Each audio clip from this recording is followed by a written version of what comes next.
Ya, izin masuk. Kalau kelompok 2 sudah siap, bisa diserahkan ke moderator.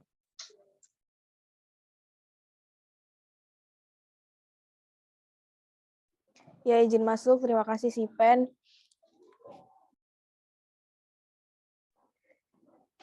Ya, izin untuk membuka presentasi. Selamat pagi, Dok. Assalamualaikum warahmatullahi wabarakatuh. Selamat pagi, teman-teman. Izin memperkenalkan diri, saya Sabrina Ayu Pradita sebagai moderator jalannya presentasi kelompok 2 hari ini. Untuk kelompok 2 dipersilahkan untuk memulai presentasinya. Assalamualaikum warahmatullahi wabarakatuh. Izin memperkenalkan diri, perkenalkan nama saya Aura dari kelompok 2 dan rekan saya Nurul Lilis Fitria. Di sini kami akan menjelaskan tentang mekanisme adaptasi sel meliputi nekrosis yang di dalamnya ada atrofi, hipertrofi, iskemik, trombosis, dan embolisme.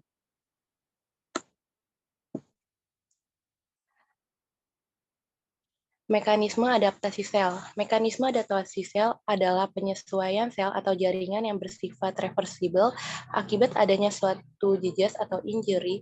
Agar sel terus menjalankan fungsinya, maka sel harus melakukan mekanisme adaptasi saat mendapatkan cedera sehingga sel dapat bertahan hidup. Mekanisme adaptasi sel terbagi menjadi dua, yaitu adaptasi terhadap peningkatan beban kerja sel dan adaptasi terhadap penurunan beban kerja sel.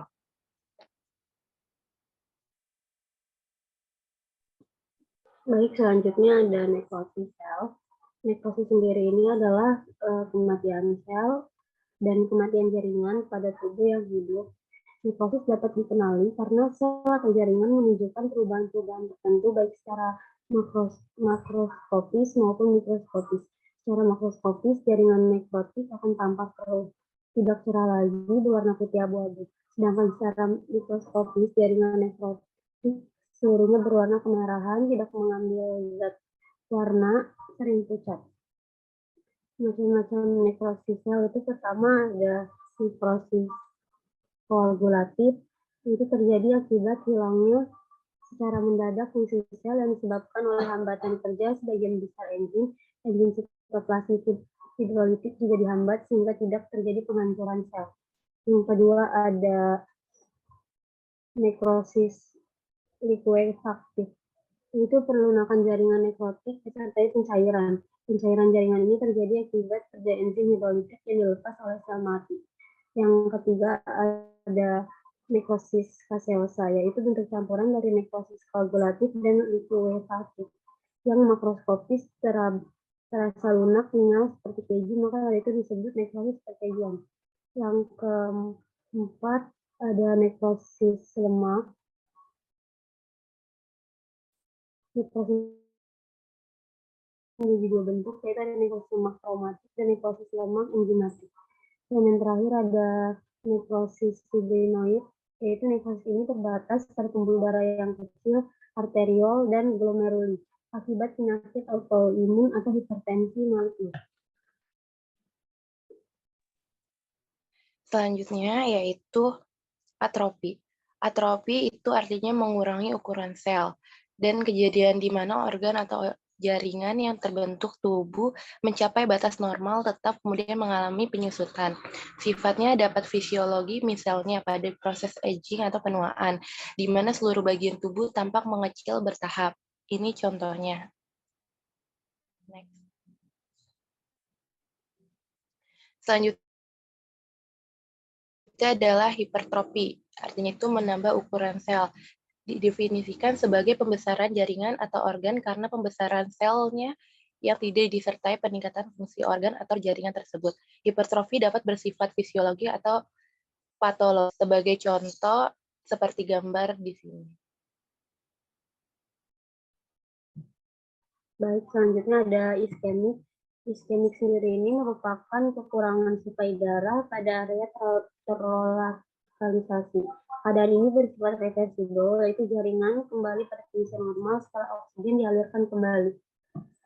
Iskemik juga biasanya terjadi pada adanya aterosklerosis aterosklerosis, yaitu penyempitan pada pembuluh darah akibat penimbunan lipid atau lemak.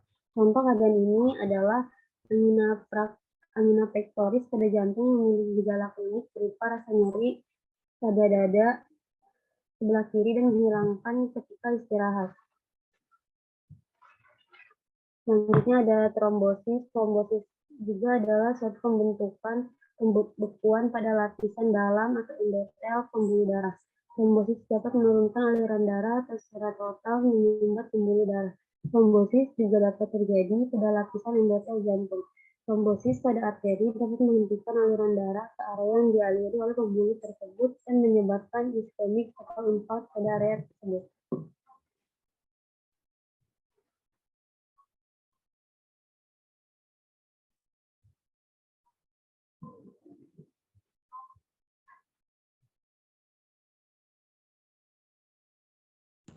Selanjutnya yaitu embolisme atau emboli adalah kumpulan bukaan darah atau trombus atau bisa juga dari substansi lain seperti kolesterol yang terlepas dari pembuluh darah utama dan memasuki aliran darah yang dapat menuju kemana saja dan menyebabkan berbagai masalah tersebut termasuk stroke, jantung koroner, gagal ginjal, ataupun emboli paru.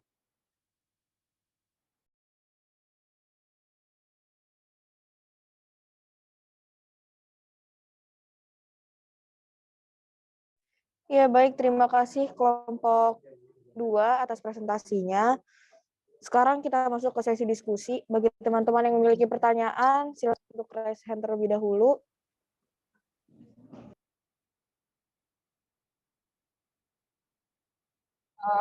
Saya mau kasih ini ya ke materi ini. Halo, kedengaran nggak suara saya? Izin masuk, Dok, kedengaran.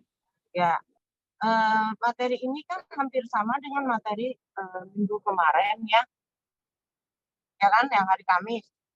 Nah, itu saya sudah berikan PPT saya.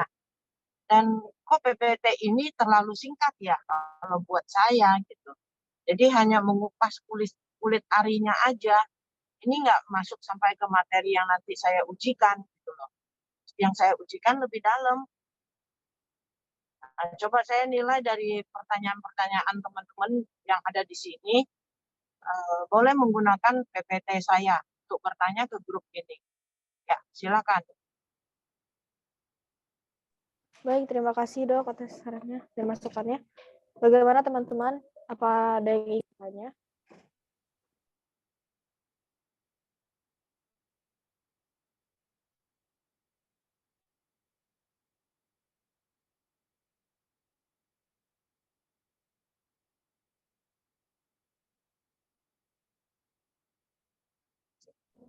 Ya, untuk Angel, dipersilahkan.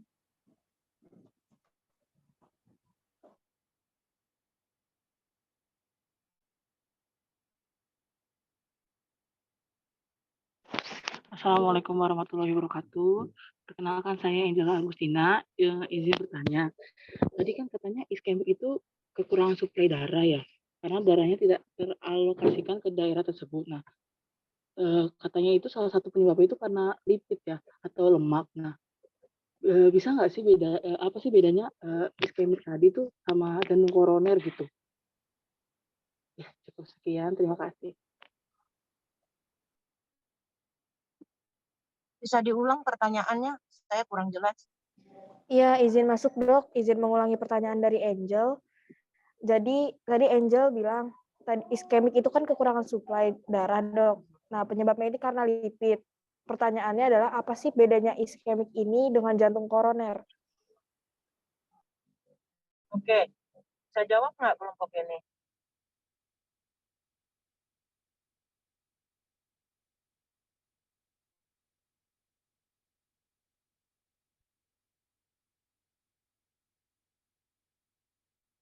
Ya, izin masuk, Dok. Bagaimana kelompok 2? Apakah sudah bisa dijawab pertanyaan dari Angel?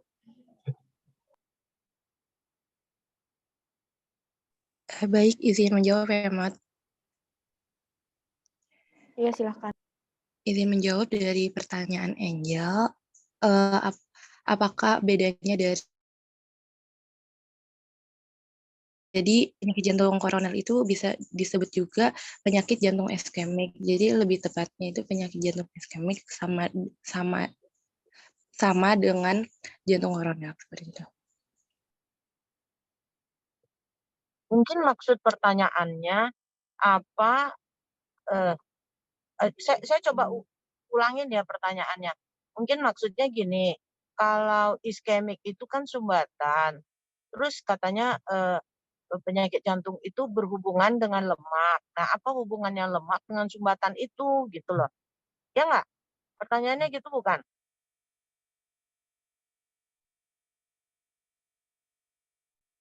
Halo?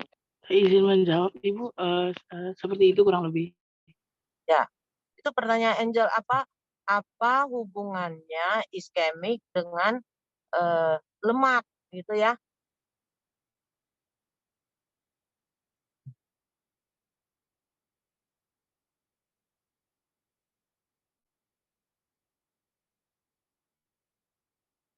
Ayo, ini jejas juga.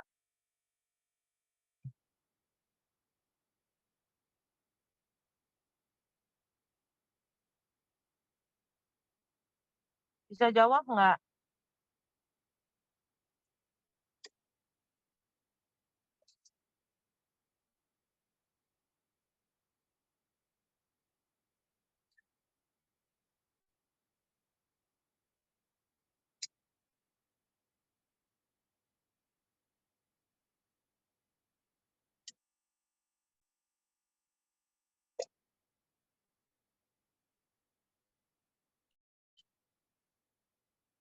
Halo, bisa jawab nggak?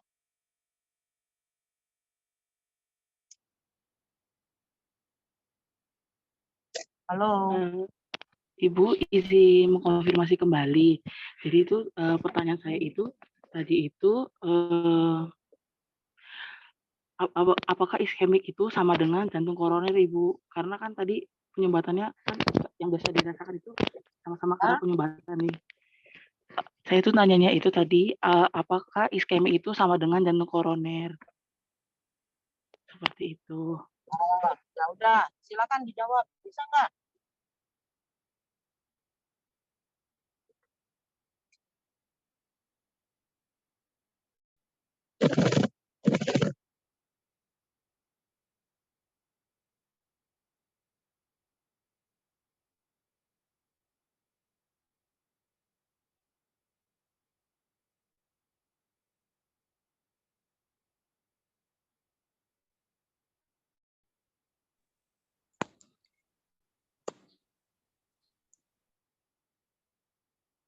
Halo, kelompok 2. Izin masuk Ibu, izin menjawab. Jadi iskemik itu emang sama dengan jantung koroner karena iskemik itu berhubungan dengan penyakit jantung dan juga serangan jantung atau disebut juga dengan iskemi jantung. Jadi itu adalah kondisi penyempitan pembuluh darah arteri jantung yang disebut pembuluh darah koroner.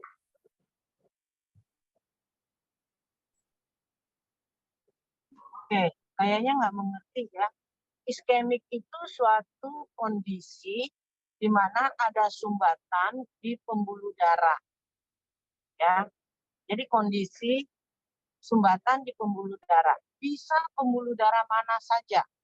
Jadi kalau dia menyumbat di jantung, itu kenanya di pembuluh darah arteri koronaria. Makanya dinamakan penyakit jantung koroner. Kalau dia sumbat di situ, di arteri koronaria. Tapi kalau iskemik terjadi di pembuluh darah otak, itu bisa terjadi namanya stroke. Kalau dia iskemik menyumbat di ginjal, nanti dia menyebabkan ginjalnya mengalami atrofi, jadi ada renopati. Kalau dia sumbatnya di mata, dia bisa menyebabkan kebutaan. Jadi tergantung sumbatnya di mana. Proses penyumbatan di pembuluh darah itu namanya iskemik. Jadi bukan semua iskemik adalah penyakit jantung koroner, ya. Jadi tergantung sumbatnya di mana. Kalau dia sumbatnya di arteri koroner, ya dia akan menyebabkan penyakit jantung koroner. Nah, terus apa bedanya iskemik jantung dengan iskemik jantung koroner? Ya itu sama. Cumannya proses penyumbatan itu materinya bisa beda-beda. Jadi kalau karena pembuluh darahnya pecah, kemudian terjadi pembukuan darah, terus tersumbat itu dari bekuan darah. Bisa juga tersumbat dari gelumbung udara. Makanya waktu pasang infus kan dikeluarkan dulu, dihilangkan baru boleh dipasang infusnya. Kamu perhatiin kalau di orang pasang infus di rumah sakit kan selalu disentil-sentil tuh selangnya supaya gelembungnya tuh nggak masuk ke dalam pembuluh darah. Kalau dia masuk ke dalam pembuluh darah, dia menyumbat di pembuluh darah di paru-paru, dia akan menyebabkan sesak dan bisa mati, bisa meninggal. Kita bilang itu jejas juga, ya bisa juga dari lemak, ya. Jadi lemak yang lepas masuk ke dalam pembuluh darah. Kok lemak di dalam badan bisa lepas? Ya misalnya ada patah tulang yang besar, itu ada lemak yang ke bawah, gitu ya. Nah, nyumbat dia. Nah, itu bisa. Jadi materinya bisa darah, bisa lemak, bisa udara, bisa kumpulan-kumpulan dari bakteri yang membentuk embolus gitu ya. Terus dia nyumbat pembuluh darah itu bisa. Itu ngerti nggak? Penjelasan saya jelas nggak? Halo? Izin menjawab jelas Ibu. Oke, ada lagi Angel terjawab? Sudah terjawab Ibu. Terima kasih Ibu. Oke, berikutnya. Iya, baik, masuk. Izin pertanyaan dari Alin.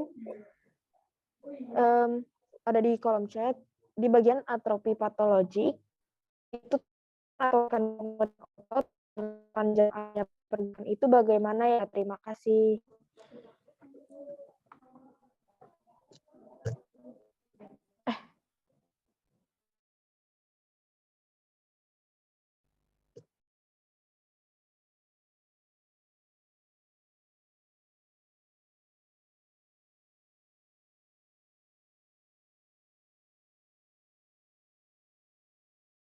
Baik, izin menjawab pertanyaan Aileen. Jadi Aileen kan bertanya atrofi patologis itu kan tahapan mekanisme pengecilan otot karena jaringan. Jadi kan atrofi patologi otot sendiri itu kan kondisi ketika jaringan otot itu mengecil atau menyusut karena terjadinya karena jarangnya pergerakan atau kurangnya aktivitas fisik. Jadi kondisi jaringan ototnya bisa mengecil atau menipis karena hilangnya jaringan otot atau berkurangnya massa otot karena kurangnya aktivitas, gizi buruk, dan kondisi medis tertentu.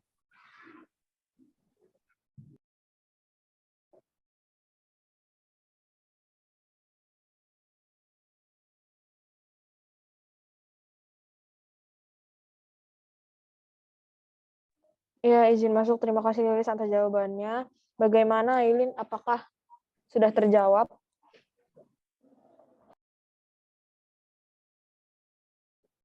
Saya tambahin ya. Kalau untuk otot yang tidak dipakai atau misalnya pada pasien dengan penyakit kronis ya, misalnya dia habis kena serangan stroke atau serangan jantung sehingga mobilitasnya kan berkurang. Ya jelas dia misalnya contohnya otot kaki ya, otot gastrocnemius itu yang yang gede itu ya, yang dibentuk di belakangnya tumit tuh. Nah, itu dia kan nggak digunakan otomatis metabolisme sel-sel di otot itu kan jadi diem, jadi nggak aktif. Nah, kita tahu bahwa suatu metabolisme pada sel itu akan dia menghasilkan ATP, energi, menghasilkan menyerap nutrisi, menyerap oksigen, menyerap segala macam untuk aktivitas tersebut. Nah, kalau itu tidak digunakan, berarti berkurang kan metabolismenya. Nah, otomatis kalau metabolismenya berkurang, kalian tahu atrofi itu adalah jaringan dengan jumlah selnya sama, tapi selnya mengecil. Ya, jadi kalau atrofi itu jumlah selnya sama, tapi selnya mengecil karena nutrisinya berkurang, terus suplai oksigennya berkurang, metabolismenya berkurang, jadi otomatis dia akan mengecil. Ya, jadi selnya beradaptasi dengan mengecilkan diri. Nanti kalau dengan latihan-latihan biasanya pasien itu dilakukan rehab medik ya, jadi di fisioterapi nanti dia akan baik lagi. Jadi dilatih jalan lagi pelan-pelan, dilakukan mobilitas pelan-pelan gitu ya. Nanti lama-lama dia bisa balik lagi. Tapi kalau belum sampai habis ya, maksudnya itu habisnya gini, udah sampai limitnya tapi tidak ada aktivitas gitu. Nah, jadi agak susah ya. Oke, itu tambahan saya. Ada lagi?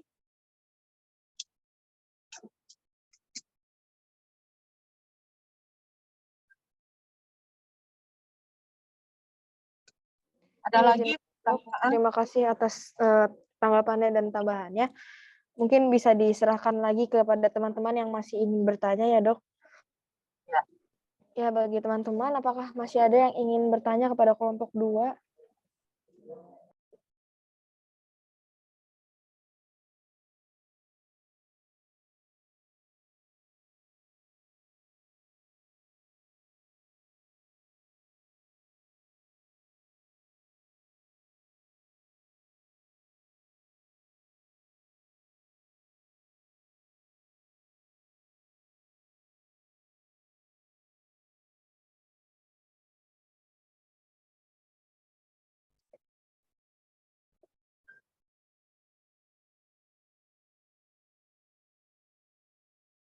Ayo bertanya yuk.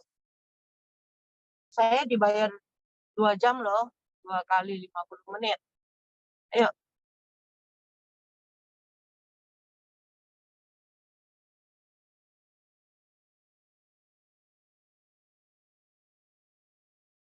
Untuk kelompok ini nanti pembahasannya PPT-nya dilengkapi lagi ya.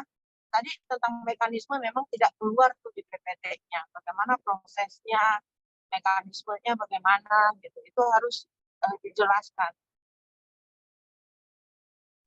Baik, Ibu, terima kasih.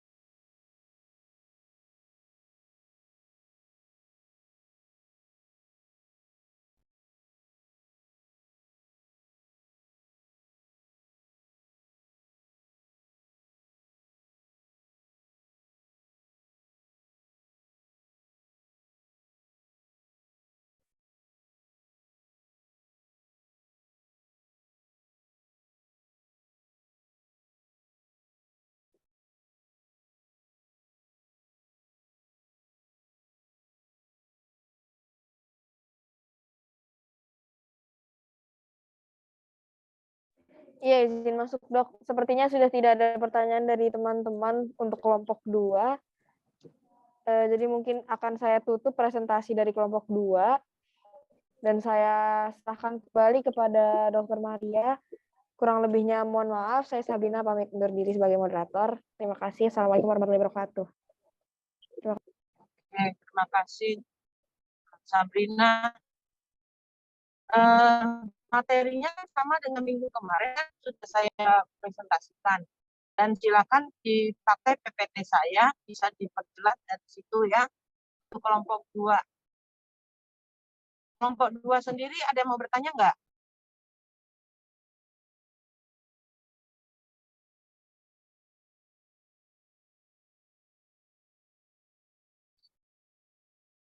Kelompok 2 sendiri ada pertanyaan untuk tugasnya.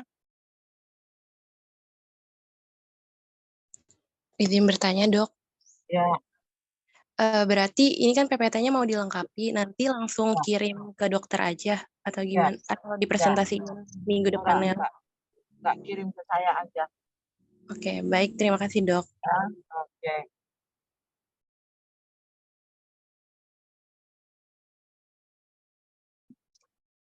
Ini cepet banget loh, cuma 40 menit. Rugi loh. Ada yang mau membahas yang lain yang berkaitan dengan contoh-contoh kehidupan sehari-hari, bagaimana gitu, yang berkaitan dengan materi ini.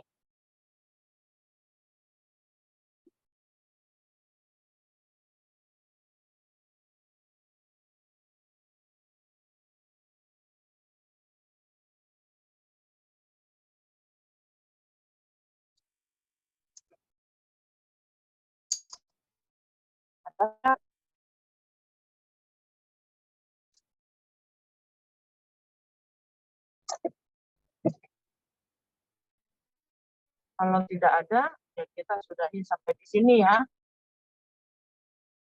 Oke?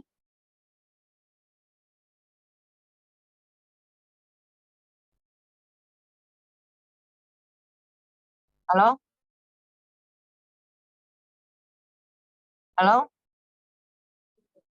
Ya, Dok.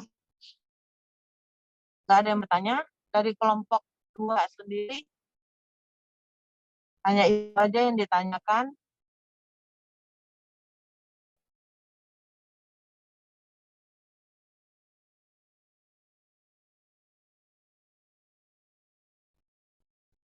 Ya, kalau nggak ada, kita sudahkan sampai di sini ya. Izin dokter, izin Ya, bertanya. ya. Iya, saya Sabrina. Tadi kan ada pertanyaan dari Aileen itu pengecilan otot ya, Dok. Terus dokter tadi bilang kalau misalkan pengecilan otot ini bisa diterapsinya akan kembali seperti Bisa. Jadi semula, Dok. dia Kalau hanya, misalkan ya, kalau dia adaptasi, kalau sel itu beradaptasi, kalau jejasnya dihilangkan, dia itu bisa kembali, ya. Tapi nanti dilihat dulu jenis selnya. Kan ada sel labil, sel stabil, sel permanen. Nah, kenanya sel apa dulu? Nah, kalau misalnya kenanya sel yang permanen, itu yang repot. Untuk pemulihannya kecil, ya, hasilnya kecil dan lama. Contohnya ya, contohnya orang stroke, bukan orang stroke, kita contohnya yang ya, ada demensia. Demensia itu pikun, ya. Orang yang pikun itu otaknya biasanya atrofi, mengecil. Karena apa? Kamu perhatiin deh, orang yang pikun itu rata-rata orang yang dulunya kerja, terus pensiun. Begitu pensiun, dia nggak ngapa-ngapain. Duduk, diem, nggak ada yang ngajak dia ngomong, gitu ya. Nggak ngajak berdiskusi, tidak nonton TV, atau tidak bersosialisasi. Nah, dia cepet banget pikun.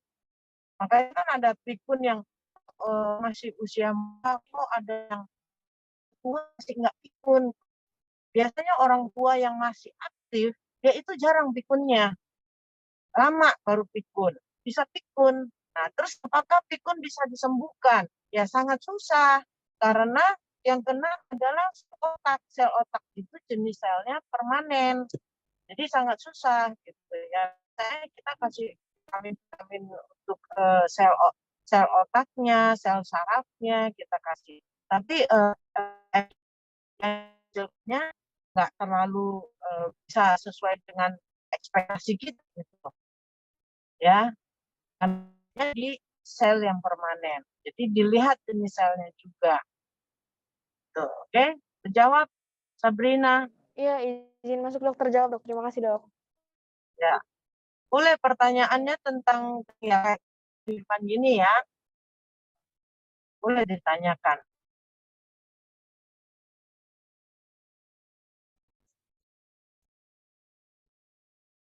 Masih ada?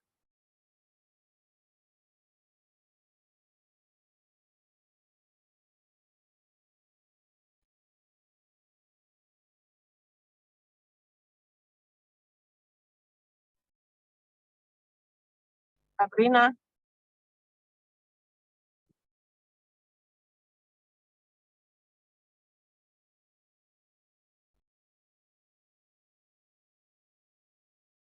Ya, izin dok, dari saya sendiri cukup dok. Mungkin dari teman-teman. Izin masuk dok, izin bertanya. Ya, silakan. Jadi tadi kan juga membahas tentang trombosis ya dok. Trombosis itu kan pembentukan bekuan pada lapisan dalam pembuluh darah. Jadi kan ibu saya kan kayak mengalami pembekukan juga di kaki yang di daerah sekitar belakang lutut itu. Jadi uratnya kan kayak membesar, membengkak gitu ya dok ya. Nah, yang bengkak itu apakah bisa kempes ya dok? Dalam beberapa waktu apa harus berobat gitu ya dok? Makasih dok. Gimana? Eh, Pembengkakan di mana? di sekitar ini kaki yang Kaki, dekat bengkak. urat-urat Oh, uratnya. iya. Nah, Itu ada benjolannya gitu. iya dok, apakah itu Benjolannya keluar. Benjolannya keluar tapi tidak sakit. sakit kayak warna hijau gitu, kayak benjol Warnanya apa? hijau gitu dok, Nggak merah. hijau merah gitu, iya Merah bengkak gitu. iya dok, kayak gitu. Panas nggak? Enggak panas, tapi kadang kayak sakit gitu. Jadi dia kadang ada, kadang nggak ada gitu. Iya dok, benar, tapi kadang kayak suka di urut gitu, kadang kempes, kadang enggak gitu dok. Di kakinya sebelah mana? Sebelah kanan. Ya, kanan, kaki sebelah mana? Bagian apa? Telapak kaki, Yang lutut punggung kaki, belakang. tumit, betis. Di dekat Yang betis. mana? Iya. Hah? Dekat betis dok. Betis. Iya. Biru Iya apa dok. hijau? Hah? Iya biru jadi uratnya tuh kayak Varises. Varises bukan? Bukan dok, tapi kayak sakit gitu, kayak pembekuan pembuluh darah. Maksudnya sih pembuluh. Oh ini boleh ya? Ini jauh dok, sama mama. Saya di kos. Yang sakit siapa? Enggak sakit sih dok, cuman mungkin karena kalau banyak gitu dok ada kayak pembekakan gitu di. Itu kamu sendiri? Bukan saya, ibu saya dok. Oh itu kamu. Iya. Varises kali? Bukan. Varises nggak? Kalau perempuan banyakannya itu varises. Apalagi yang sudah pernah melahirkan ya. Jadi kalau varises itu Iya dok, seperti varises. Ya, jadi kalau varises itu terjadinya pada pembuluh darah balik, pembuluh darah vena yang kita sebut. Nah, jadi dindingnya tipis dibandingin dengan pembuluh darah arteri, ya pembuluh darah yang arteri itu kan pembuluh darah yang bawa darah dari jantung ke seluruh tubuh. Kalau vena itu membawa darah kotor dari seluruh tubuh ke jantung. Nah, di sini kok bedanya vena dan arteri. Arteri itu dindingnya tebal, kalau vena dindingnya tipis. Nah, sehingga vena itu lebih rentan untuk mengalami kelainan gitu ya. Nah, salah satunya varises. Jadi vena yang di bawah kaki itu dia tuh punya katup. Katup itu kayak pintu. Jadi begitu darah dinaikkan ke atas, dia kan melawan gratifikasi. Jadi pintu itu akan tutup supaya darahnya nggak turun karena gratifikasi. Nah, kadang-kadang ada kelemahan pada katupnya, terus bisa juga karena tadi saya bilang kan pada ibu hamil, ibu yang pernah melahirkan. Nah, pada ibu hamil itu kadang-kadang kepala bayi itu menekan arteri yang di dalam pelvis, di dalam panggul, sehingga darah yang mau karena dia menekan, jadi darah yang akan membawa darah itu balik ke jantung itu terhambat. terbendung terus karena pembuluh darahnya tipis, jadi melebar, berkelok-kelok gitu, nanti keluarnya di badan kita itu dia berkelok-kelok. Nah, vena ini letaknya lebih di permukaan tubuh kita dibandingkan arteri. Arteri itu lebih dalam, ya lebih di dalam. Itu bedanya. Jelas? Iya dok, jelas. Makasih Ya, dok. kalau vena pengobatannya biasanya kalau dia hanya secara estetika ya, jadi kosmetiknya jelek, kakinya begitu, jadi kalau pakai pakaian yang kelihatan betisnya tampak seperti ada cacing gitu kan, nah itu kosmetiknya. Jadi biasanya orang terapinya suka dioperasi atau dipakein. Sekarang ada iklan-iklan itu tuh kaos kaki yang bisa menekan pembuluh darah yang melebar itu. Nah, jadi lebih terapinya lebih ke estetik. Kalau sampai menimbulkan keluhan yang berat ya misalnya sampai tipisnya yaitu bisa mengalami infeksi, mudah mungkin pecah gitu ya. Nah, itu yang nanti perlu penanganan khusus lewat pembelahan. Kalau infeksi nanti dikasih antibiotik. Nah, nanti perawatan aja berikutnya. Baik dok, terima kasih. Ya.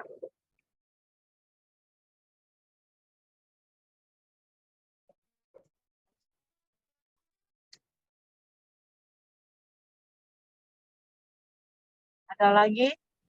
Ya, izin Mas. Ya. Izin bertanya, kalau luka lebam tiba-tiba itu karena apa ya dok? Tapi dia biru tanpa sebab terus sakit gitu.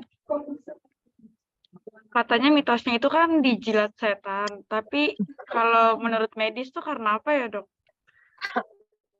Dijilat Entah atau apa? masa ya. Biasanya orang itu mungkin di waktu tidur kan dia nggak sadar. Memang dia waktu dia lagi bangun dia nggak merasa ada pentokan, tapi kalau waktu lagi tidur mungkin aja kepentokan ini bisa aja bangun tidur langsung biru. Ya itu katanya dijilat setan lah, dicubit setan lah itu ya. Itu secara mekanismenya jejasnya ya pasti ada benturan, pasti ada jejas fisiknya, makanya dia biru kalau itu ya. Nah, ada lagi kelainan darah, tapi kita nggak usah mikir jauh-jauh ya. Kelainan darah kayak eh,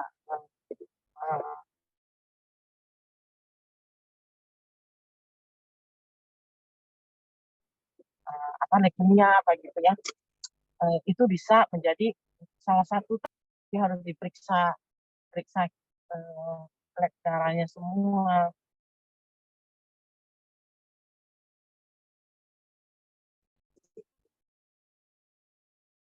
Tanya kembali ya dok. Ya. Tapi kalau misalkan apa dok? Oh, Kayak makanya kalau itu kita sebut hematom ya, biru-biru itu ya. Nah, itu kalau dibiarin dia bisa diabsorpsi.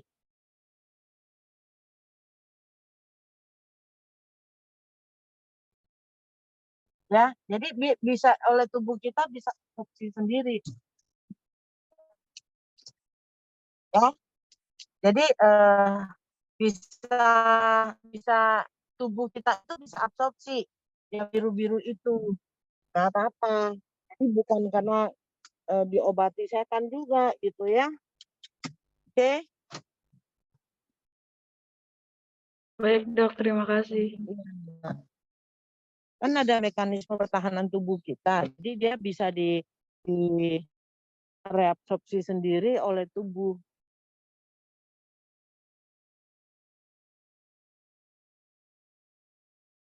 Ada lagi? Dok, saya izin bertanya dok. Iya, silakan. Sebelumnya saya Ailena, saya ingin bertanya, kan tadi saya baca di PPT Ibu itu ada mengenai hiperplasia endometrium. Nah, itu adalah akibat kelebihan estrogen. Nah, saya searching lagi kan, jadi hiperplasia ini kondisi ketika lapisan rahim yang disebut endometrium menjadi terlalu tebal. Nah, ini efeknya itu seperti apa ya, Dok? Apa pas lagi menstruasi darahnya jadi lebih banyak atau jadi siklusnya lebih cepat gitu ya, Dok? Terima kasih, Dok. Endometrium itu adalah dinding dari uterus ya, dari rahim. Dia kalau tidak ada pembuahan sampai jadi dalam siklus menstruasi itu ada proses penyiapan endometrium untuk penempelan janin. Kalau ada pembuahan, janin itu akan menempel di situ. Nanti plasentanya, ari-arinya akan nempel di situ dan dia akan berhubungan ibu. Nah, kalau menstruasi kalau pembuahan itu tidak terjadi, siklus itu sudah habis dengan pengaruh hormon, dia akan luluh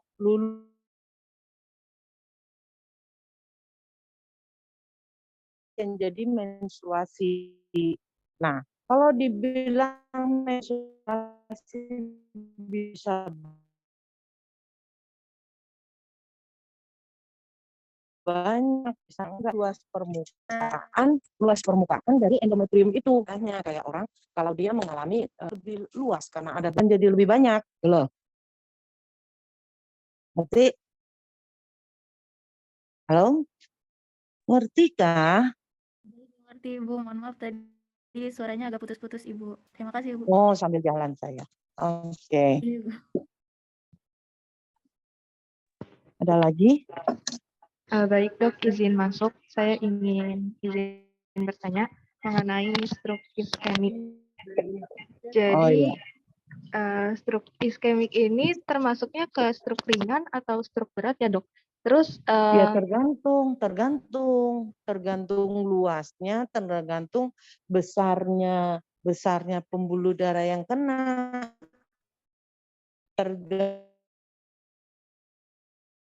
Di otaknya.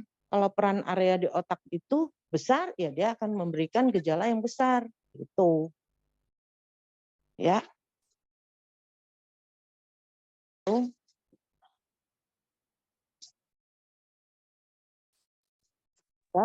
iya baik dok. Saya izin bertanya lagi. Jadi kebetulan ayah saya penderita stroke, tapi udah sembuh. Tetapi emosi setelah sembuh, emosi ayah saya menjadi tidak stabil gitu. Apakah terpengaruh karena stroke ya dok? Ya. Ya. Stroke ini kan beban besar terhadap pasiennya. Sehingga untuk pasien stroke itu kita selain mengobati pasiennya, kita mengobati keluarganya karena harus siap menghadapi kondisi pasien tersebut. Jadi nggak apa-apa, diajak baik-baik aja ngobrolnya, ya. Baik dok, terima kasih. Berarti kondisi ketidakstabilan emosi ini tidak terpengaruh kepada atrofi pada otak kan ya dok? Iya, pada otak lah. Makanya dia harus diajak, sering-sering diajak ngomong, diajak pergi, diajak dia ketemu teman. Jadi supaya atrofinya tidak cepat. Ya. Baik dok, terima kasih dok. Ya. Ya. Ini dokter kasih yang pesan Jepang ya. Untuk pesan Jepang suruh tanda tangan. Dua aja sekali.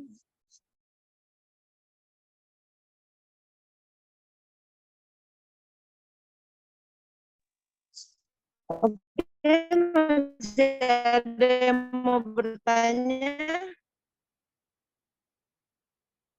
Iya, izin masuk dok. Saya Sabrina. Masuk dulu kapan selesainya?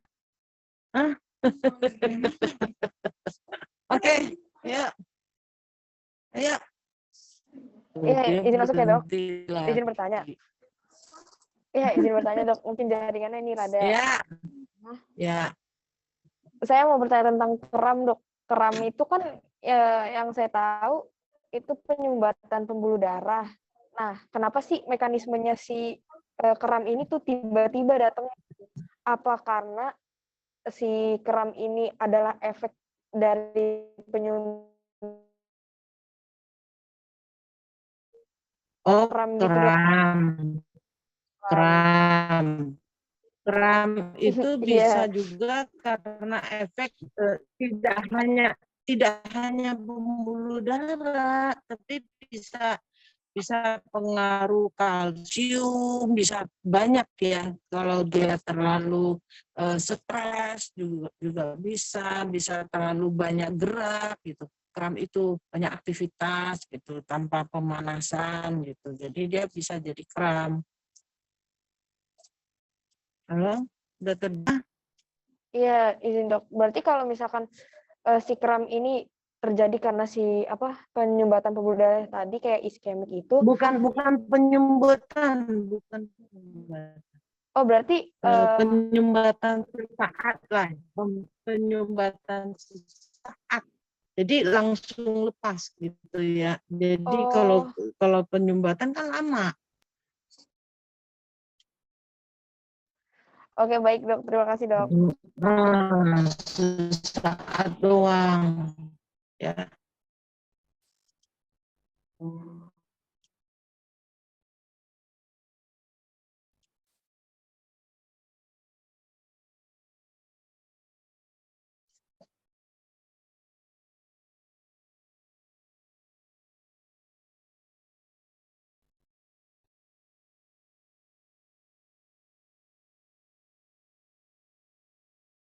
Oke, ada lagi.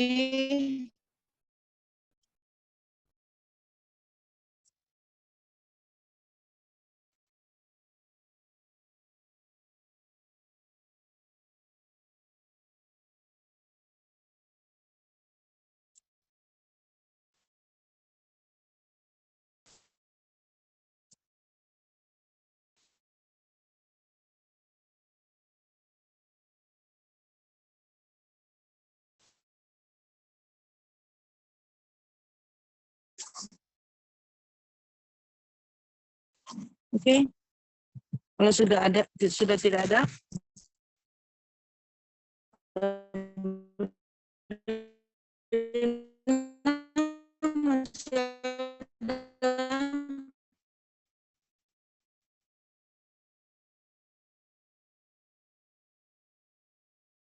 Sabrina.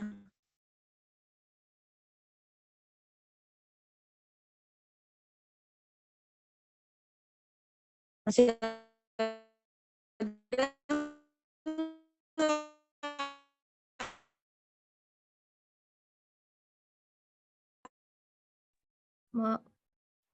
Mohon maaf dokter, suaranya putus-putus ya, Bu.